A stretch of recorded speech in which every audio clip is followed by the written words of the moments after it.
How is your relationship with money now? कोई बुरी चीज़ है आपके बारे में? हाँ, इट वाज लव मैरिज और एन अरेंज मैरिज? हाँ, मेरी पसंद की शादी थी। आई थिंक अरेंज मेरे बस की बात नहीं है, क्योंकि उससे पहले मुझे हर थोड़े दिन बाद कोई अच्छा लग जाता था। पहला आपका बच्चा कब किस साल में हुआ? गुस्सा आता है आपको? मुझे याद है एक बहुत मशहूर डायरेक्टर थे, 2 डायरेक्टर थे पीटीवी के, उन्होंने बहुत बुरी तरह मुझे रिजेक्ट किया। क्या बोला? और मुझे कहा कि बीबी आपके बस की बात नहीं है, ना आपकी शक्ल है ना आपकी आवाज़ है, आप एक्टिंग नहीं कर सकती, आप अपना वक्त ज़ाया कर रही हैं। उसके बाद मुझे सकीना सम्मो ने बुलाया विद अदनान सिद्दीकी और फैसल कुरैशी। कैसा लग रहा था? पहली बार मिल रही थी इन लोगों से? अंदर से होता था वाह। क्या माइक करीब कर दूं? हाँ ठीक है, ओके बिल्कुल। अब कन्वर्सेशन का फ्लो मत तोड़िएगा। Okay it's okay. अच्छा, तो अब आपने क्या करना है, आपने द ग्रेट टाइम पास को सब्सक्राइब करना है। पाकिस्तान भूल गए हैं।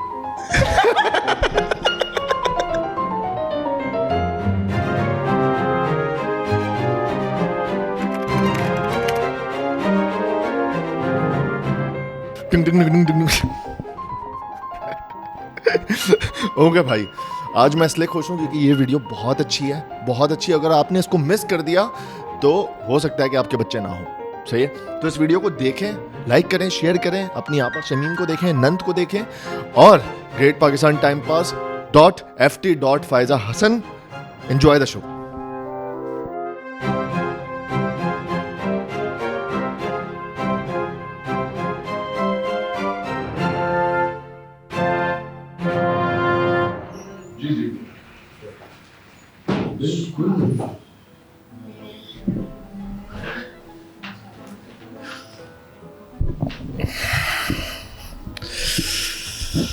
अच्छा, फाइनली आप आ गए हैं अभी। अच्छा, क्या स्टार्ट करना है? ये माइक से एडजस्ट कर लीजिए। ठीक है, ठीक है। बस ये कि शो का फॉर्मेट मैं आपको बता दूं, इंतहाई रैंडम चिल बातें, और जितना ऑनेस्ट हो सके उतना ऑनेस्ट रहिएगा। बस यही है पॉडकास्ट। अच्छा, यही है, जिस तरह अभी हम बात करें यही है। अच्छा, हाँ, वो बहुत ज़्यादा तुम वो लोगों को तो नहीं डिस्कस करवा दो? मैं किसी को नहीं डिस्कस करूंगा, आप बोले। अच्छा नहीं लगता यार, वो बदखोइयाँ बुराइयाँ रेट करें उसको। नहीं, उस तरह का नहीं है। वो नहीं है? नहीं, उस तरह का नहीं। क्या है? चिल है कि मैं आपसे पूछूंगा कि बताएं कि बंसरोड की नीलोफर के टाइम पे क्या हुआ था। अच्छा, क्या? क्योंकि मैं तो आपको वहाँ से जानता हूँ, मैंने पहली बार आपको स्क्रीन पे वहीं देखा था। अच्छा जी, ठीक है। तो मेरे ख्याल से उसी से स्टार्ट करेंगे, और फिर मैं बताऊंगा भी, क्योंकि मेरा आपको पता है मैं आज सुबह ही देख रहा था बंसरोड की नीलोफर, और एक किस्सा मुझे याद आ गया कि मेरा जो सरनेम है ना वो है दानिश चीना, और लोग है ना चीना और चीमा में बहुत कंफ्यूज हो जाते हैं। हाँ जी, और आपका जिसने दिल तोड़ा था, केबल वाला, वो चीमा था।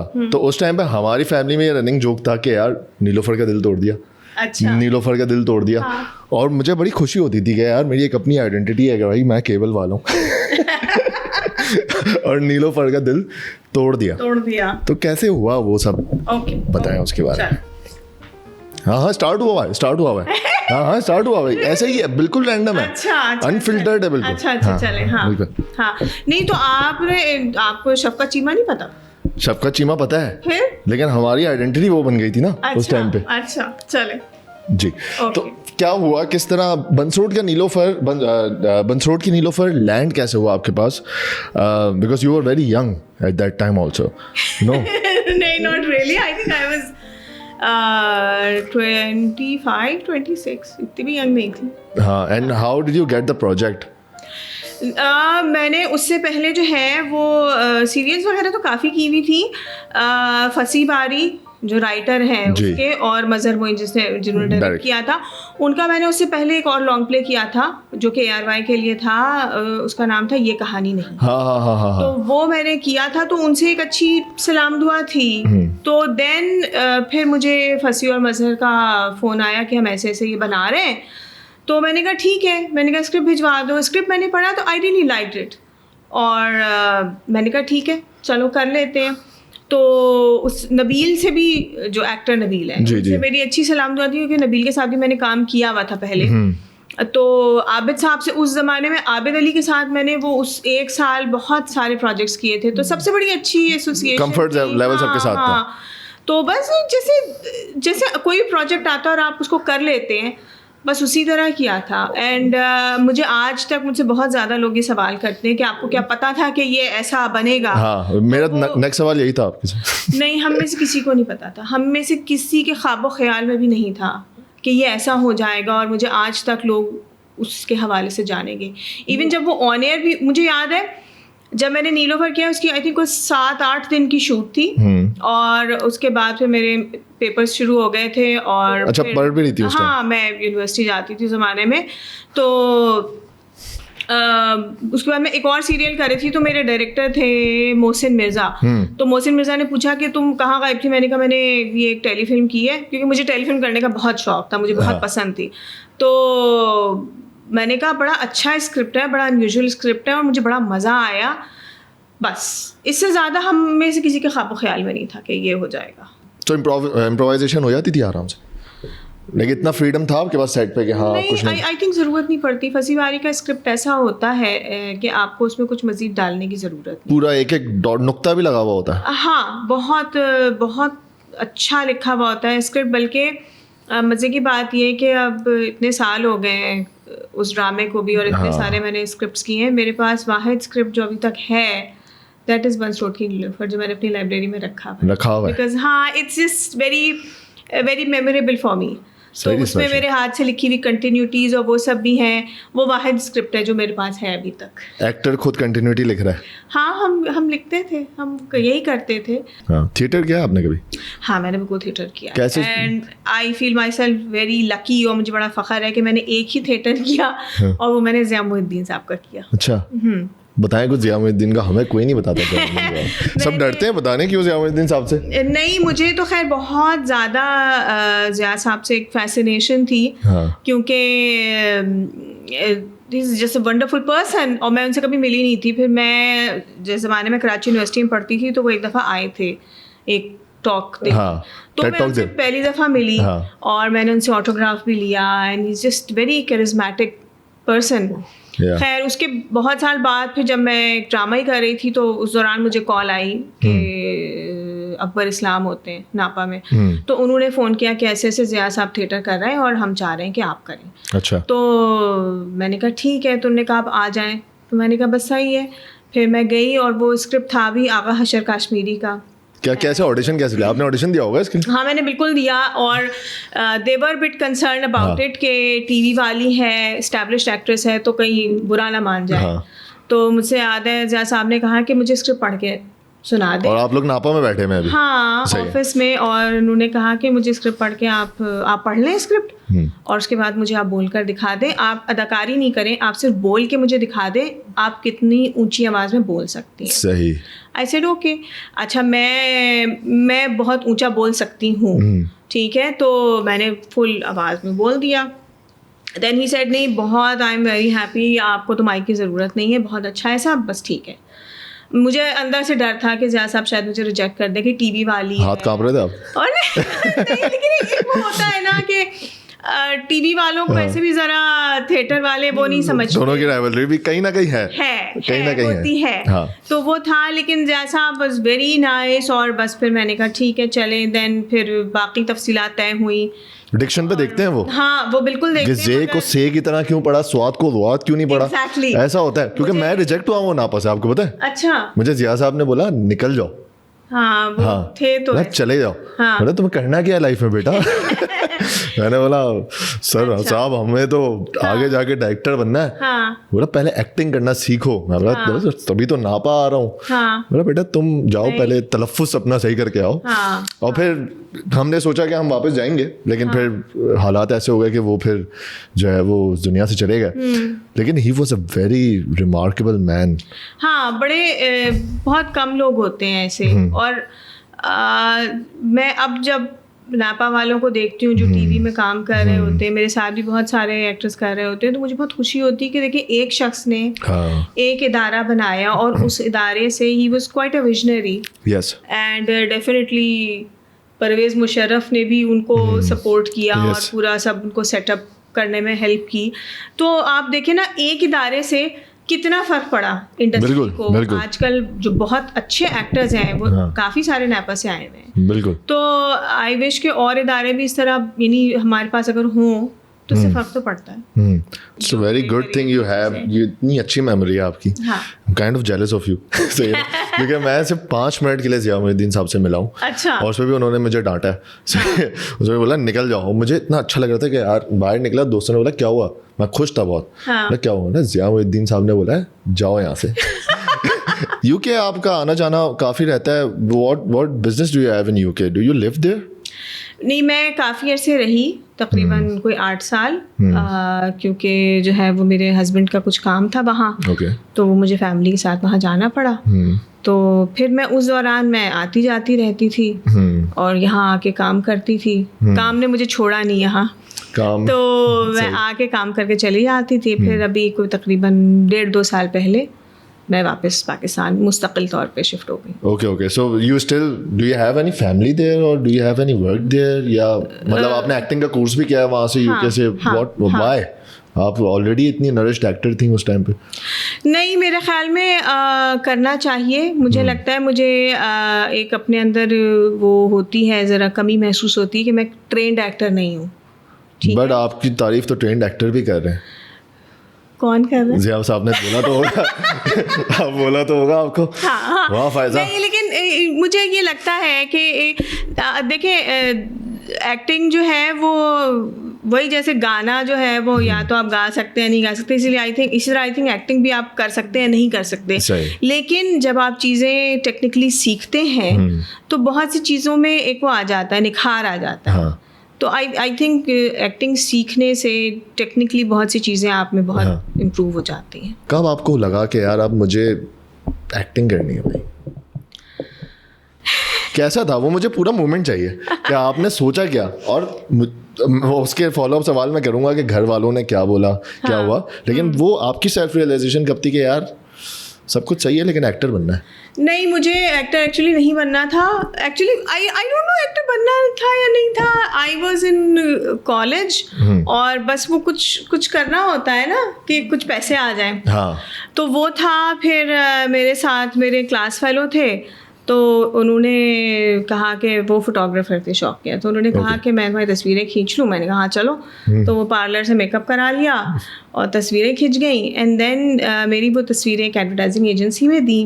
उस ज़माने में होती थी सर्किट में दी। तो सर्किट से मुझे MCB मुस्लिम कमर्शियल बैंक का एक प्रेस ऐड मिल गया। Very nice. तो वो प्रेस ऐड के मुझे मिले उस ज़माने में 10,000 रुपए। It was a very big thing at that time. कौन सा टाइम है? ये टाइम है 2001। अर्ली 2000। हाँ, 2001 का। तो मैंने कहा अरे 10,000 रुपए एक दिन में, तो ये तो यानी मेरी पढ़ाई के साथ मैं ही ये गेम तो बड़ा अच्छा है। समझ क्लिक कर गया। हाँ, और कोई टाइम ज़ाया नहीं होता, पढ़ाई का कोई हर्ज नहीं हो रहा है और आप पैसे भी कमा रहे हैं, साफ़ सुथरे ठीक लोग हैं, ये है वो है।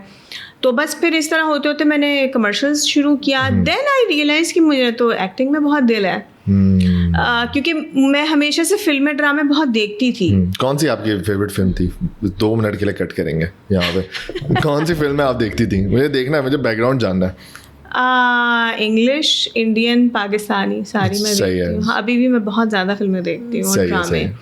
तो मेरे घर में माहौल भी बहुत था फिल्में ड्रामे देखने का, ये वो हम सिनेमा बहुत जाते थे देखने और ये सब। तो बस फिर लेकिन मैंने ड्रामों के ऑडिशंस दिए और मैं फ़ेल हो गई बहुत बुरी तरह। और मुझे याद है एक बहुत मशहूर डायरेक्टर थे, 2 डायरेक्टर थे PTV के, उन्होंने बहुत बुरी तरह मुझे रिजेक्ट किया। क्या बोला? और मुझे कहा कि बीबी आपके बस की बात नहीं है, ना आपकी शक्ल है ना आपकी आवाज़ है, आप एक्टिंग नहीं कर सकती, आप अपना वक्त ज़ाया कर रही हैं। तो मैंने कहा अच्छा ठीक है, सही है भाई, चलो। दुखा नहीं एक्चुअली दिल नहीं दुखा, क्योंकि मुझे लग रहा था कि ऐसा हो नहीं सकता।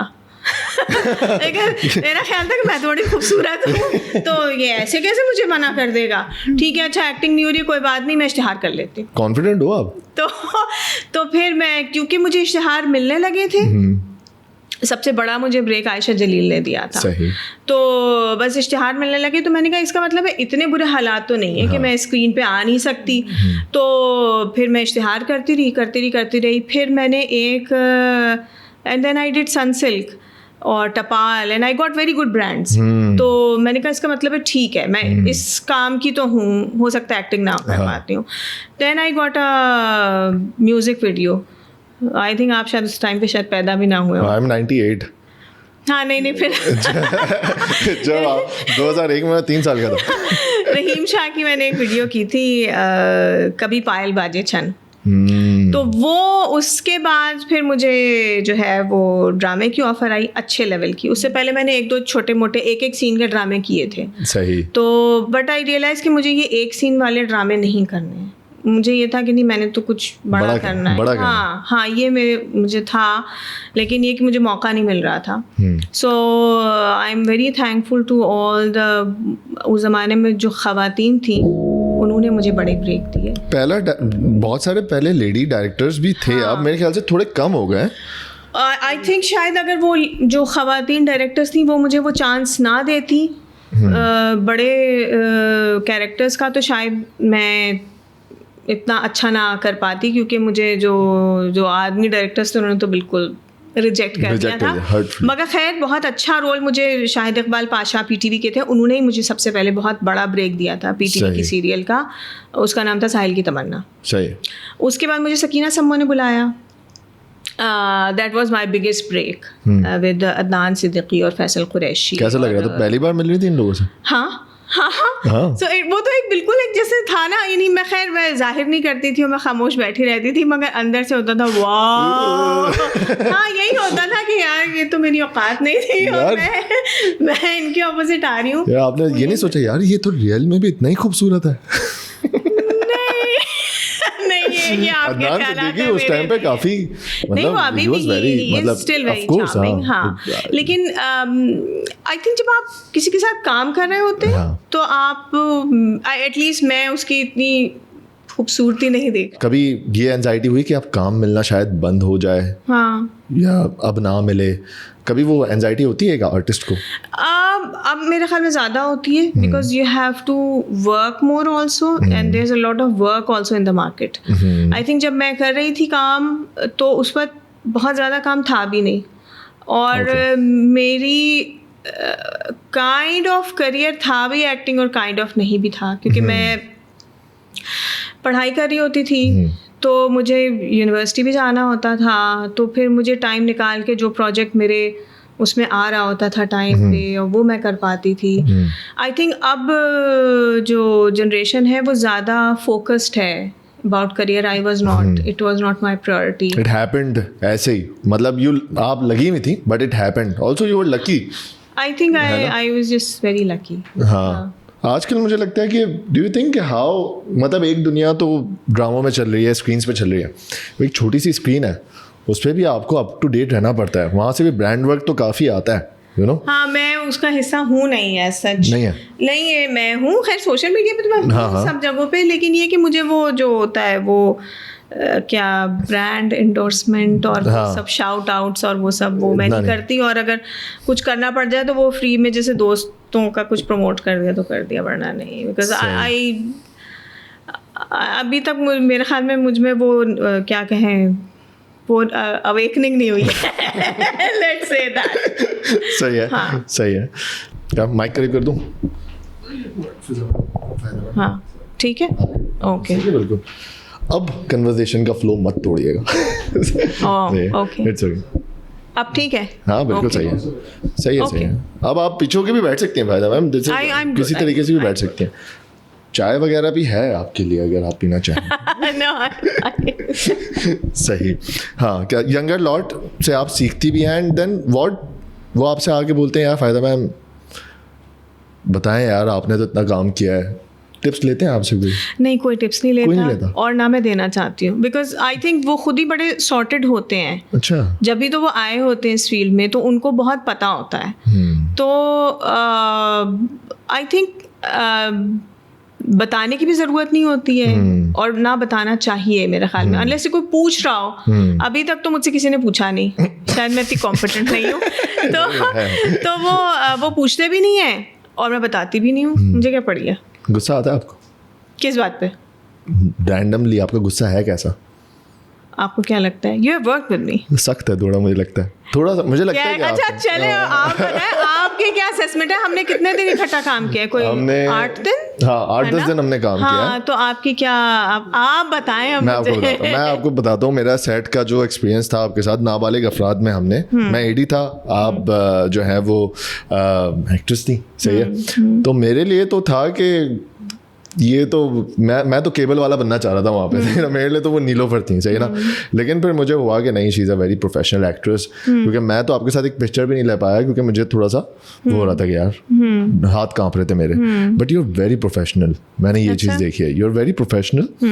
दूसरा कि आप and you are very meticulous about things, कि आपको डिटेल पसंद है।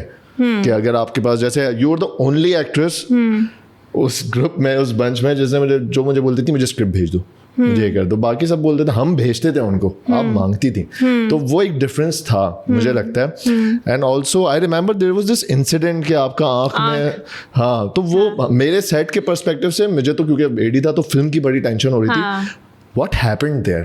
मुझे आज तक समझ नहीं आया, but you came back and it was a very heroic moment कि फायजा जो है वापस आ गई हैं और अब शूट होगा। बाकी फिल्म आधी यहाँ से शूट हुई थी। बिल्कुल ऐसा ही है। नहीं, वो हुआ ये था कि वो रोने वाला सीन था, ठीक है। और चले बता देती हूँ, मुझसे ना असली में रोया नहीं जाता, ठीक है। आई थिंक मैं उतनी क्या कहें नरम दिल या सेंसिटिव शायद नहीं हूँ। तो अब तक जितने भी ड्रामे में लोगों ने देखे हैं ना मेरे आंसू ना करें, सारे चाइल्डहुड वाज अ लाई। हाँ, यस इट वाज। और वो जो आप नीलोफर में बात करते हैं ना, जो दुख हुआ और भबल भबल आंसू गिर रहे थे, वो सब नकली होते हैं। मैं असली में नहीं रो पाती हूँ।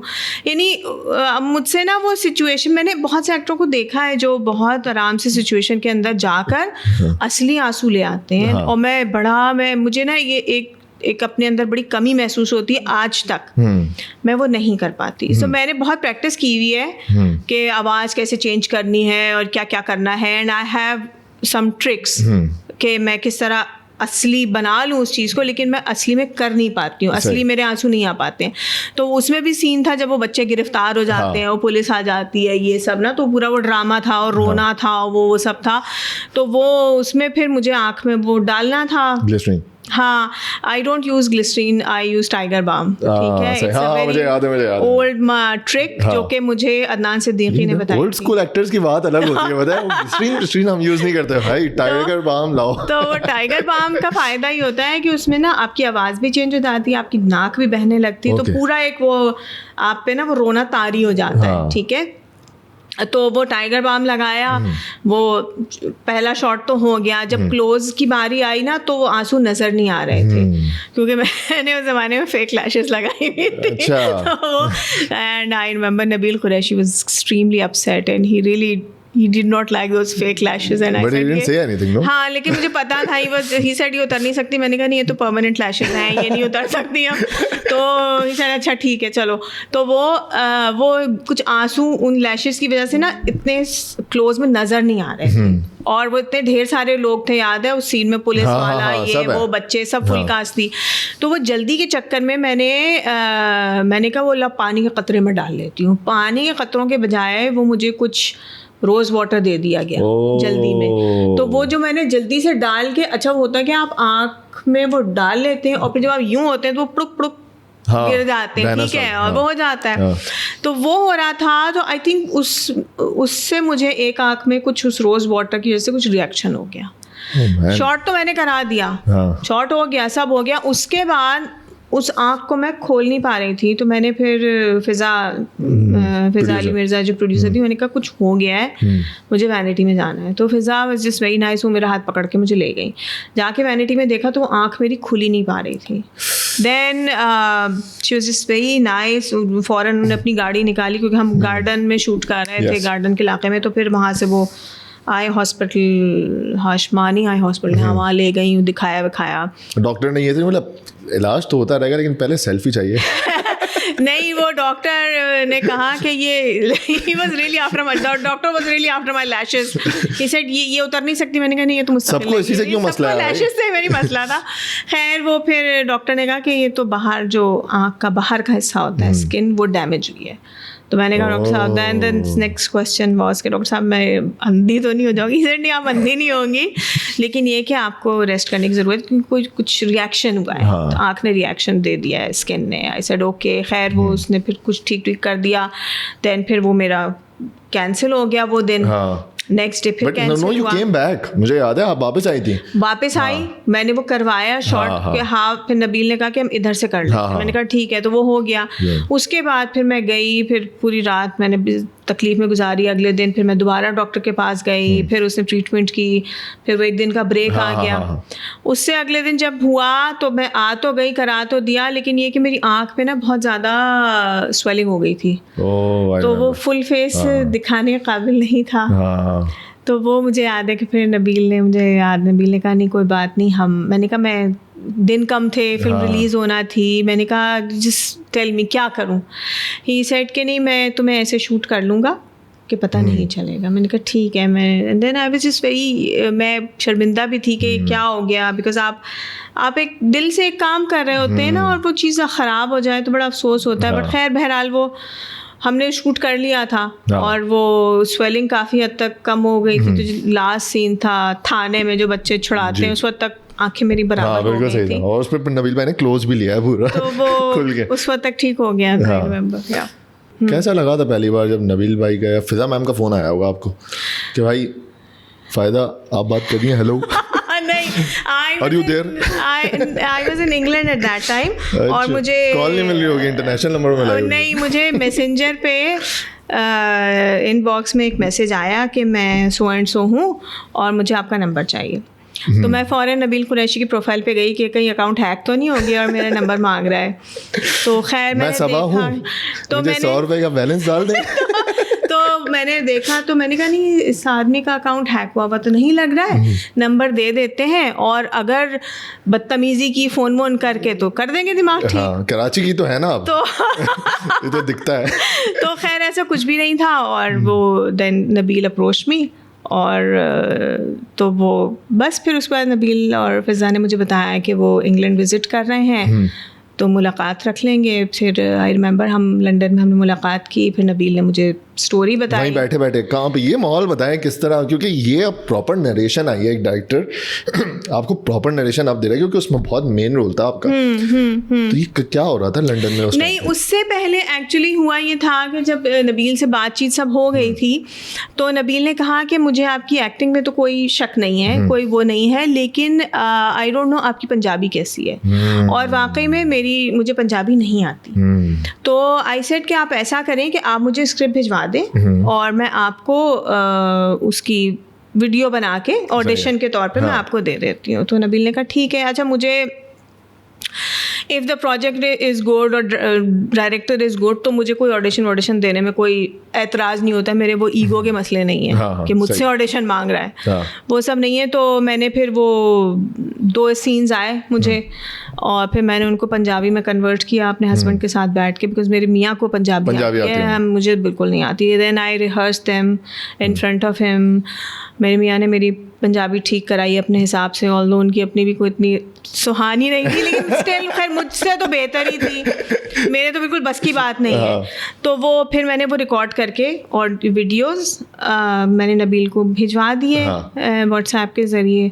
फिर नबील का मुझे आया कि नहीं हम मिलना चाह रहे हैं, ये वो. सो आई सेड ओके, इसका मतलब है काम ओके हो गया. फिर लंदन में मुलाकात हुई, तब मेरी फिज़ा से भी मुलाकात हुई. फिर मुझे नबील ने पूरी फिल्म नरेट की. अच्छा, हम आदी थे स्क्रिप्ट पढ़ने के. हम तो टीवी वाले पूरा स्क्रिप्ट पढ़ते हैं. I said I want the full script. He said कि नहीं, I can not give you full script and film में हम दूसरे तरीके से करते हैं. I said okay. फिर खैर मैंने वो देखा. मैंने कहा but I wanted to know कि मैं अगर एक फ़िल्म कर रही हूँ तो फिल्म में मैं कहाँ हूँ. ट्रू. हाँ, ये भी बड़ा ज़रूरी होता है. खैर I guess I was just extremely lucky. और बस उसके बाद हाउ वाज द रिस्पॉन्स आपकी फैमिली का या लोगों का जिनको आप जानती हैं, दोस्त यार का, कि यार फाइजा फिल्म में आ गई, अब तो वो पंजाबी बोल रही है? मज़े की बात यह है कि मैंने जब सब मामला तय हो गया था तो मैंने नबील से कहा कि मुझे कोई इन ये जो सब लिखा हुआ है, हाँ, इसको मुझे पंजाबी में या तो कोई बोल के बताए, हाँ, या कुछ करे। हाँ, तो he understood the problem and he said कि मैं, मेरे दोस्त हैं, मैं उनसे कहता हूँ कि आपका जितना भी सीन्स है ना और आपके डायलॉग्स, वो आप पंजाबी में रिकॉर्ड करके आपको भिजवा दें। तो मोहसिन अब्बास हैदर जो हैं, जो है तो उनकी ज़बरदस्त पंजाबी है। तो सारी जितना भी लोड वेडिंग में मेरी एक एक लाइन वो सब मोहसिन अब्बास हैदर ने ऑडियो रिकॉर्ड करके मुझे भिजवाई। Very nice. वो मैं सुनती रहती थी और मैं उसको कॉपी करती रहती थी, क्योंकि मुझे बहुत अपनी फिक्र थी। I am just a very selfish actor. मुझे ना अपनी बहुत फिक्र होती है कि कहीं मैं सही दिखूं, मैं बिल्कुल सही आना है। बाकी जो कर रहे हैं उनका अपना है भाई, सबके अपने अपने अमाल हैं, ताकि लोग ये ना बोले कि फायजा ने बुरी एक्टिंग की है। हाँ, बाकी सबको ही करना चाहिए और आई थिंक करते भी हैं। ऐसे ही होना चाहिए। तो मुझे ये बहुत था कि अगर मैं कर रही हूँ तो मुझे लगना भी है, मुझे आवाज़ में हर चीज़ में मुझे पंजाबी लगना है, क्योंकि लोगों को पता है कि मैं नहीं हूँ। तो ये ना कोई कहे कि है एक्टिंग कर रही है। ये मुझे बहुत फिक्र थी। तो वो मैं मोहसिन अब्बास हैदर की ऑडियो सुनती रहती थी और फिर मैं बड़ा उसको उसी तरह बोलती थी, मैं रिकॉर्ड करती थी, फिर मैं अपनी आवाज़ सुनती थी कि सही आ रहा है कि नहीं आ रहा है फ्लो और वो। और आई थिंक किसी ने मुझे, अभी तक तो इतने साल हो गए, किसी ने ये नहीं कहा कि नहीं लग रही थी पंजाबी या पंजाबी बोल नहीं पा रही। How was the public response जब पता चला फिल्म चल गई है? मज़े की बात ये है कि जब फिल्म रिलीज़ हुई है तो आई वाज इन इंग्लैंड, तो मैंने सिर्फ जो लंदन में उसका प्रीमियर हुआ था वो मैंने अटेंड किया। अच्छा। उसके बाद मैं एक दफ़ा लंदन में एज ए पब्लिक मैं टिकट खरीद के देखने गई घर वालों के साथ। यहाँ क्या हुआ, I was not there, so I have no idea. अच्छा। हाँ, मेरे ख्याल में मैंने I think मुझे आ जाना चाहिए था जब फिल्म रिलीज हुई थी। ये तो मोमेंट था आपको। हाँ, बट पता नहीं, आई थिंक उस वक्त बस आई थॉट ओके कर लिया है, बस अब ठीक है। आई थिंक शायद थोड़ा सा मुझे डर भी था कि पता नहीं क्या हो, तो बेहतर है कि गायब ही हो जाओ। Very nice. शादी कब हुई आपकी? शादी हुई है मेरी 2007 में। बंस रोड की नीलोफर रिलीज हुआ है आई थिंक फरवरी में, और शादी मेरी हुई है जुलाई में। अच्छा, तो आपकी, are you comfortable talking about it, right? Yes. So it was a love marriage or an arranged marriage? हाँ, मेरी पसंद की शादी थी। आई थिंक अरेंज मेरे बस की बात नहीं है। कहाँ मिले, बताया ना कुछ। कहाँ मिले, कुछ तो बताएं। और वो एक केबल वाला तो नहीं है? He was not केबल वाला at all. मेरी मुलाकात हुई थी बहुत साल पहले कराची यूनिवर्सिटी में। सही। और मेरे कज़न और मेरे हस्बैंड जो थे वो इकट्ठा IBA में होते थे। Okay. So, और मैं उस वक्त इंग्लिश डिपार्टमेंट में होती थी। So I met him over there, और फिर मेरी अक्सर इस तरह यानी काफ़ी सारे लोगों के साथ मुलाकात होती रहती थी। What's his name? Mubashir Humayun. Mubashir Humayun, very nice. तो बस मुलाकात होती रहती थी and I always liked him. लेकिन ये कि ही was just a very quite person, तो आई ऑलवेज थॉट कि शायद मैं पसंद नहीं आऊंगी, because he was just a very different person. You are an extrovert?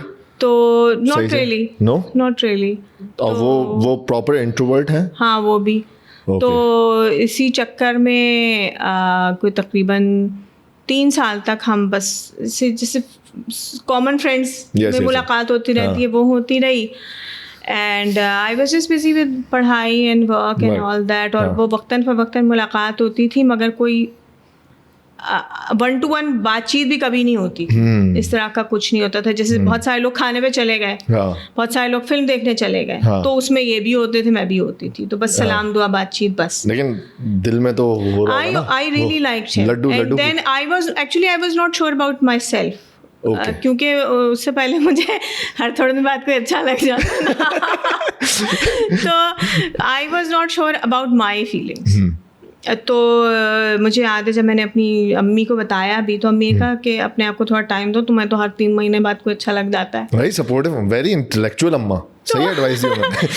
तो मैंने कहा ठीक है, क्योंकि मुझे अपना नहीं पता था। तो लेकिन खैर वो तकरीबन 3 साल, मैंने कहा ना 3 साल तक I kept thinking about him. So I realize कि नहीं, I think he is the one, I like him. And फिर ये हुआ कि then he approached me and he said कि let's go out for lunch. I said okay. कहाँ गए? तो शेरिटन में होता था उस वक्त कबाब जी. आई थिंक अभी भी है, I don't know. It was not that today's Kababjees. Okay, so Sheraton में एक लेबनीज रेस्टोरेंट होता था, वहाँ गए थे. बट उसके बाद फिर हम अक्सर मिलते थे, कोई चक्कर नहीं चल गया था. एंड देन घर वाले दोनों के सपोर्टिव थे? हाँ, आई थिंक हम दोनों इतने इंडिपेंडेंट और इतने बड़े थे ना कि कोई वो नहीं था, यानी कि हम सब अपने अमाल के खुद जिम्मेदार थे. बिल्कुल, बिल्कुल. तो घर वालों को भी आई थिंक अंदाज़ा था. तो बस फिर हो गई शादी. It's just, I know it's very boring. हाँ, that's very good and very cute actually. अच्छा कि हाँ, आपने इतना टाइम लिया. और जब आपने बोला आईबी और कराची यूनिवर्सिटी का डायनामिक, ये लेगेसी अभी तक है वहाँ पे. अच्छा. हाँ, कि आईबीए के लड़कों को कराची यूनिवर्सिटी की लड़कियां पसंद आ रही हैं आज तक. अच्छा. और कराची यूनिवर्सिटी के लड़कों को आईबीए की लड़कियां पसंद आ रही हैं आज अच्छा. तक. तो ये चल रहा है अभी तक वहाँ पे. और मुझे खुशी हुई कि इतना लोकल है प्यार आप लोगों का. अच्छा. हाँ, बहुत अच्छा लगा. It's very Karachiite thing. अभी भी है वो, या अब बस है, लाइक अभी भी है वो प्यार? आपकी शादी हुई है कि नहीं? नहीं हुई है ना, इसलिए तो मैं जानना चाह रहा हूँ सारी चीज़ें पहले से. आई थिंक शादी के बाद डिफरेंट स्टेजेस होती हैं, तो वो आई थिंक उसको आपको कबूल करना चाहिए.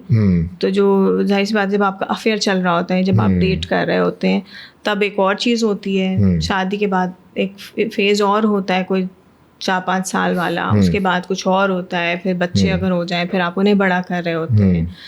तो अलग अलग स्टेजेस होती हैं. आई थिंक मैंने अब तक 2 या 3 स्टेजेस तो देख लिए हैं. तो अभी तक सही है. सही है, अच्छी बात है, ऐसे ही सही रहे इंशाल्लाह. पहला आपका बच्चा कब, किस साल में हुआ? इतना अब्रप्टली पूछ लिया मैंने, बट आई वांटेड टू. मेरे पास कोई और तरीका नहीं था पूछने का. मेरे 2 बच्चे हैं. एक मेरी ये जो बेटी है बड़ी, वो 2008 में पैदा हुई है. और मेरा बेटा है, वो 2011 में पैदा. सही है. How did the whole environment changed? कि बच्चे भी हो गए, काम भी है. पहले तो बताएं कि क्या फील हो रहा था. आप माँ बन गई हैं, you know, how was the feeling? You know, पहले तो आपका जो पूरा प्रोसेस हुआ इसमें ही, you know, it's very painful also, but when it came, या आपको सेंसेस में आ गए, अब हाउ डिड यू फील कि यार अब एक एडेड रिस्पॉन्सिबिलिटी है, क्या है? हाँ, इट्स मेरी ज़ाती अगर मैं बात करूँ तो वो लव और वो सब तो बाद में आया. अगर मैं अपनी बात करूं, पहले होता है कि एक जिम्मेदारी है, बिकॉज एक जानदार चीज़ है अब, और इसका आपने ख्याल रखना है जी, और बहुत अच्छा ख्याल रखना है, क्योंकि वो बहुत बेबस है. हाँ, क्योंकि वो तो कुछ, बच्चा तो कुछ कर ही नहीं सकता ना. तो आप उसको छोड़ ही नहीं सकते किसी भी लम्हे को, और वो 100% से भी ज़्यादा आप पर डिपेंडेंट है. So it's a very great responsibility 24/7. तो मुझे वो एकदम एहसास हुआ कि नहीं, ये तो बहुत बड़ी जिम्मेदारी है और मुझे अब इसका बहुत ख्याल रखना है. मोहब्बत कुछ दिन बाद होती है, बिकॉज आप साथ रह रहे होते हैं, अटैचमेंट होती है. सबसे पहले जिम्मेदारी होती है, that you have to take care of this living thing. तो वो होता है, सबसे पहले वही हुआ था. दूसरे बच्चे की हद तक आप इतने प्रो हो चुके होते हैं कि फिर आपको कोई फिक्र नहीं होती. हाँ ठीक है, चलो सही है. लेकिन पहले वाले में ही आपको ये चीज़ होती है बहुत ज़्यादा. तो मुझे भी वो थी. So you stopped working after your first child? थोड़ा ब्रेक लिया इस चीज़ को लेके? हाँ, मैंने शादी के भी कुछ अरसे का, शादी के बाद भी कुछ अरसे का ब्रेक लिया था. फिर उसके बाद फिर ड्यूरिंग माय प्रेगनेंसी कुछ करने को नहीं था, तो और फालतू मुझसे बैठा नहीं जा रहा था. तो मैंने जो है वो स्पेक्ट्रम जो एडवर्टाइजिंग एजेंसी है, उसमें मैंने अप्लाई किया. तो उसमें मैंने फिर वहाँ काम करना शुरू कर दिया. क्या कर रही थी वहाँ? I was in creative department. तो वो इश्तिहार के कॉन्सेप्ट्स बनाना, ये वो. आपसे फारिग नहीं बैठा जाता? नहीं, मुझसे नहीं बैठा जाता. तो कुछ ना कुछ काम हो, कुछ ना कुछ हो. तो वो ऑन स्क्रीन तो कुछ कर नहीं सकती थी, और घर बैठा नहीं जा रहा था. तो मेरा बड़ा अच्छा टाइम गुजरा स्पेक्ट्रम में, और मैंने कॉन्सेप्ट्स बनाती थी. और 2 मेरे कॉन्सेप्ट्स अप्रूव भी हो गए थे, वो इश्तिहार भी बन गए. Very nice. How is your relationship with money now? पहले कैसा था और अब पैसों के साथ कैसा रिश्ता है आपका?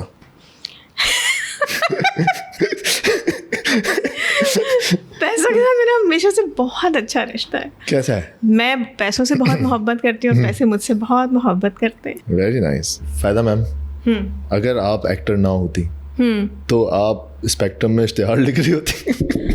नहीं, मैं स्पेक्ट्रम में इश्तिहार लिखने से पहले भी एक्ट्रेस थी। और क्या क्या और जॉब्स किए आपने? तो जब मैं स्टूडेंट थी तो मैंने जो है वो थोड़े अरसे स्कूल में पढ़ाया था। जब मैंने इंटरमीडिएट किया था तो 2-3 महीने मैंने पढ़ाया था स्कूल में।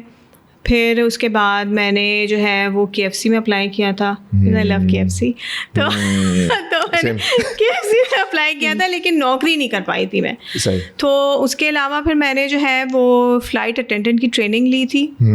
लेकिन फिर वो मॉडलिंग असाइनमेंट्स इतने मिलने लगे तो मैंने ट्रेनिंग तो कंप्लीट की, लेकिन मैं कभी भी जहाज़ में नहीं चढ़ सकी। और बस उसके बाद फिर मैं मॉडलिंग करने लगी।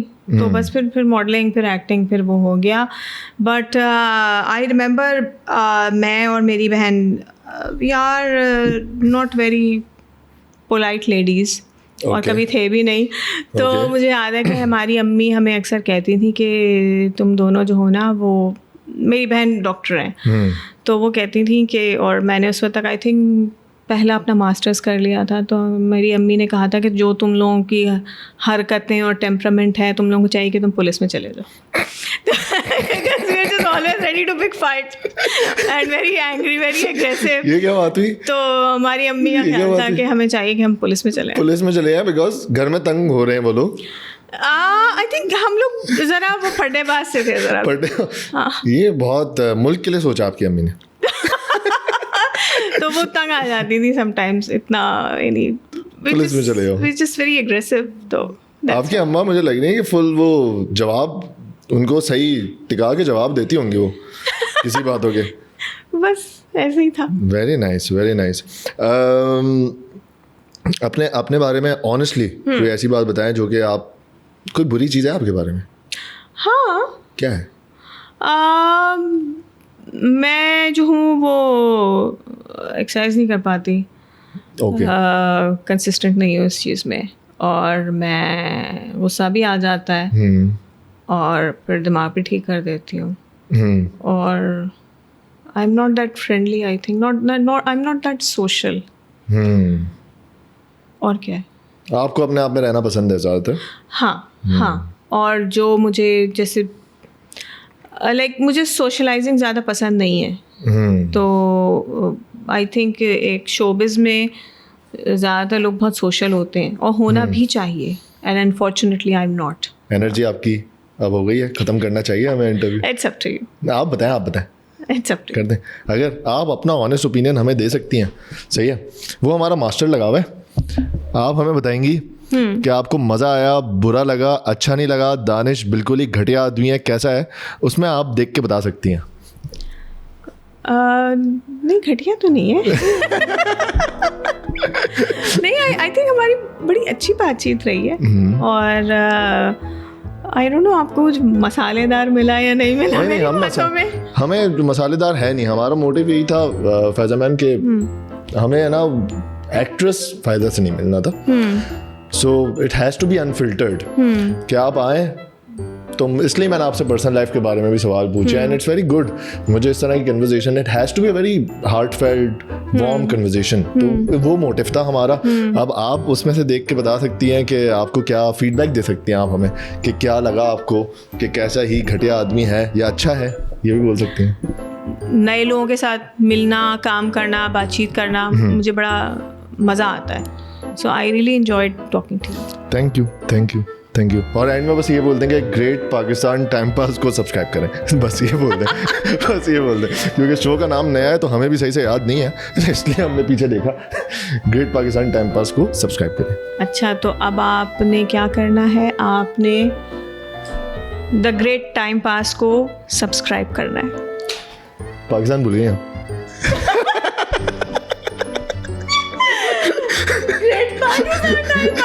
अच्छा, सॉरी, पाकिस्तान को कैसे भूल सकते हैं। तो अब आपने ग्रेट पाकिस्तान टाइम पास को सब्सक्राइब करना। थैंक यू सो मच फायदा ma'am, thank you so much for coming.